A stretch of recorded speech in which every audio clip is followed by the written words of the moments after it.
What is up, YouTube? I am Cosmic Fro, and today I am back finally with some more Mortal Kombat news. It's been, 2 weeks since we had anything dropped on us, but we finally got something, and it was a big something because we got Nitara, and it's Megan Fox playing Nitara, which is insane. Megan Fox, obviously famous for Transformers and Jennifer's Body.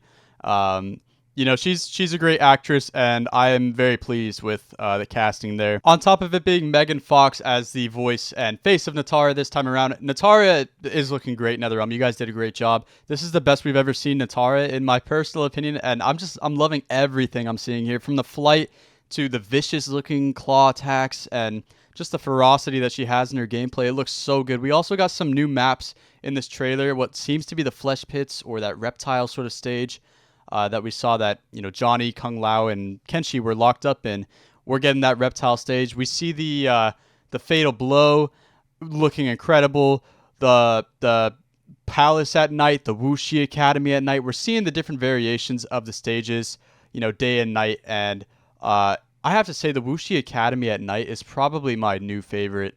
Right next to Cage Mansion. It looks so good. So we're gonna go over the trailer, guys, and give my impressions. But if you guys do enjoy the video, leave a like, comment, and subscribe.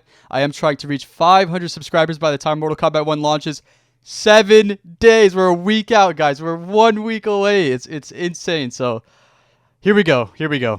So we're gonna go over the maps first, starting with this new stage, what I assume to be the flesh pits from the reptile trailer that we saw, and it looks absolutely insane. It looks horrifying. It reminds me of Hellraiser a little bit.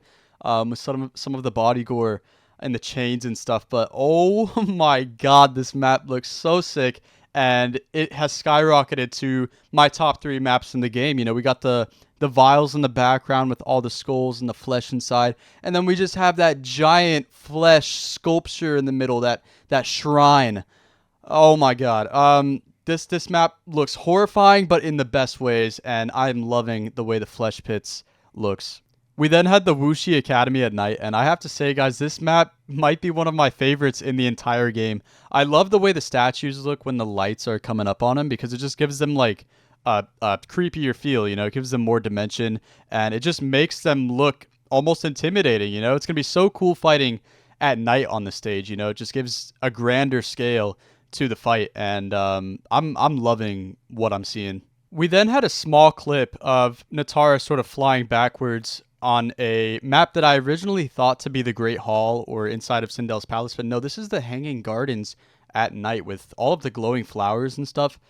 I'm excited to see what this actually looks like in gameplay, because if all of the flowers are glowing and that big tree in the background glows too, I can only imagine what that's going to look like. So I'm so excited to see the full render of this map, but that's going to do it for the maps, guys. Let's talk about the gameplay.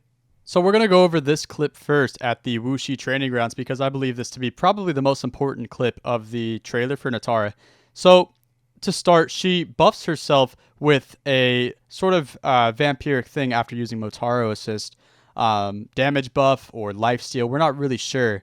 But then after she buffs herself, she does sort of a dash towards the opponent. We see it again there. As she's going towards the ground for the throw on Kenshi. Back throw looks amazing, by the way. I love the back throw. But yeah, she flies in a downwards diagonal direction and sort of hovers for a moment.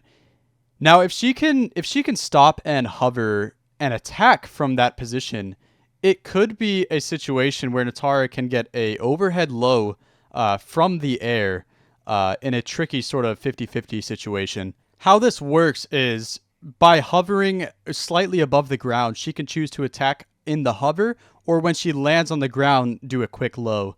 And you cover yourself with cameo, and you have a very scary situation there, which would be insane. And that's sort of the first time we've seen this in Mortal Kombat. This has been in anime games and games like Street Fighter for a while, but for Mortal Kombat, this is sort of a first, and Nitara bringing it to us. So really cool to see that. As for the buff, the buff could be anything. She's a vampire, so it could be vampiric, like lifesteal. Maybe every attack gives her a little bit more life or charges something up. But you know, it could also just be a damage buff. So we'll just have to wait and see. But yeah, overall, this whole clip is amazing. This next clip is nothing to write home about, but we see Nitara has a ground bounce attack that she is able to combo into with a cameo using that, you know, downwards dash that we saw before. So pretty cool there. She also has that sort of command grab attack in the air, so it'll have its uses. But you know, I assume you could probably get more than just this Ender. We can also see the Ender activates the buff on her, so that buff important to her gameplay. Moving into the flesh pits, Nitara has a hover sort of string that she can do, and has a dive kick as well. Can do fatal blow from the air. Lots of different things from this clip, so you can see she's hovering at the end of a string or maybe in midair.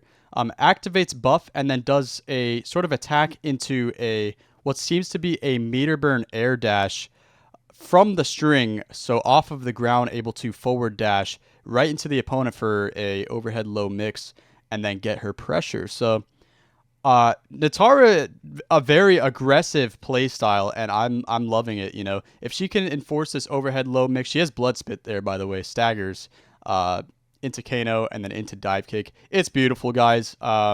And we could talk about this forever, but you know, we just got to get our hands on it and see what's possible with all of this mix that Nitara is enforcing here.